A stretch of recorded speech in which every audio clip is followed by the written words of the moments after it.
Okay, so basically what I've done is I've gotten everything ready and I've got my dough balls in the refrigerator.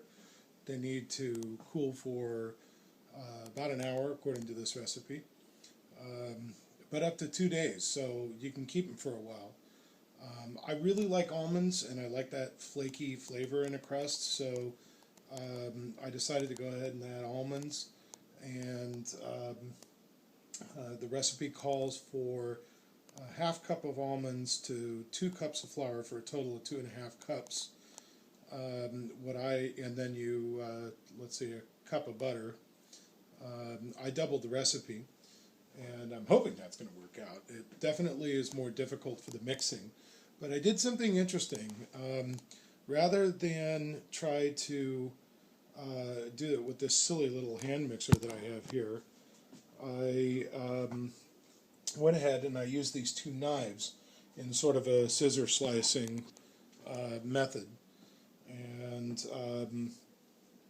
I riced the almonds in and made my own almond flour in just a small KitchenAid mixer. That's what you have here. And that worked out really well, actually.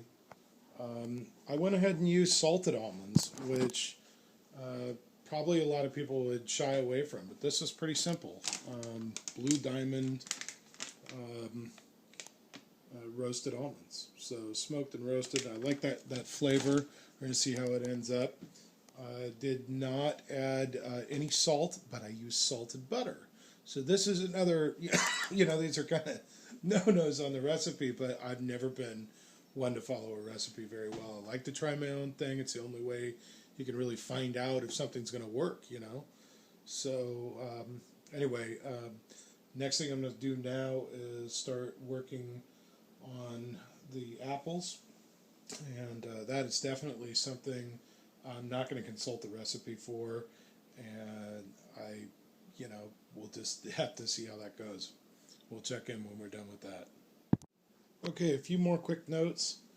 I've gone ahead and cut up my apples. There's, I think, about 5 apples there. They're pretty small. These are the size of them. They came right off the tree outside.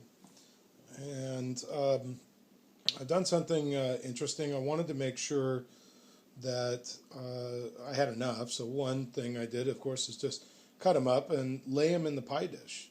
If the pie dish is overflowing, then you got too much, right? Okay, pretty simple idea. Then here, what I've done is I've taken this. This is about 1 apple's worth, and it was put here in the food processor, and I used a little bit. Oh my God, it's really good. I used 1 tablespoon of brown sugar, heaping tablespoon, and about 1 apple, and a bunch of cinnamon. I'd say about a heaping teaspoon of that. And that's really about it. I don't like to overdo it. Too many flavors, kind of spoils it. But the idea was I wanted to make sure that I had sort of a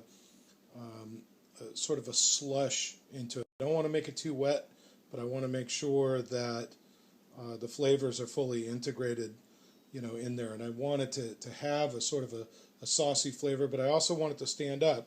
So I'm going to be adding a little bit more of the gold medal flour, and not too much, and I'm going to mix that all up together right now. Okay, so there's the finished apples, and there's about a 1/4 cup of flour in there, cinnamon. I'm going to add maybe a tablespoon of lemon juice and sort of mix that back in. But I wanted to, there's a couple of notes on the flour.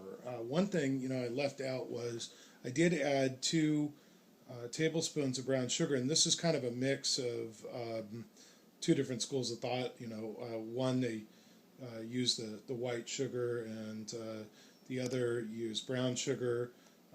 On one mix recipe recommended that you use all butter, and I forgot to mention before, I omitted 1 stick of butter and put in shortening. And anybody you talk to, always tell you, you know, you got to use, the water's got to be ice water. It's got to be really, really cold. Do not over mix it. My mother has always made sure I did not. I mean, a couple of times I went into, I thought I'd help her out and help her knead the dough, and she started screaming, "No, no, don't do that, don't do it." You really want to leave little cubes, little clumps of butter still in it. That's really what helps it be flaky and really nice. So anyway, let's see what next. We're going to let this dough finish cooling for another 20-30 minutes or so, and then we're going to pop it in the oven for 45 minutes, and hopefully this will be really good. I made enough. Oh, that was the other note. There was 5 cups total flour by the time I've added the almond flour in there and the sugar and everything. And the reason I did that is because I want to make sure that I've got enough for 2 pies. And one of them is going to be chicken pie, so that'll be interesting. I'm going to use the same crust. Okay. Okay, welcome back to this episode of Bored Contractors on the Count of Rainy Days. So, I've got the pie all ready to go into the oven. Went together pretty easy. As you can see, I've used a contractor's term called a weakened joint.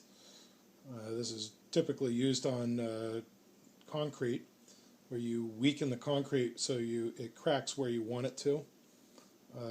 And I did this with just basically this knife, using a sort of a very gentle crisscrossing motion on the top of the dough. You can also notice that there's sort of a reddish or almond color to the dough, obviously from the almonds. Final note, you know, I've tasted everything that I've put in here as I went along. You know, taste the dough a little bit, taste the flour, and see what it's like. You know, and there's nothing in here of flavor that I don't like, so presumably when it comes out, that's the idea. If something doesn't taste good to you, don't put it in your damn pie. So anyway, we're using an old 1935 approximately Wedgwood oven. I've had it preheated to 450, and we're popping it in now. So there we go. Can't wait to see how that turns out. Okay, so here it is. And I gotta say, this thing looks picture perfect.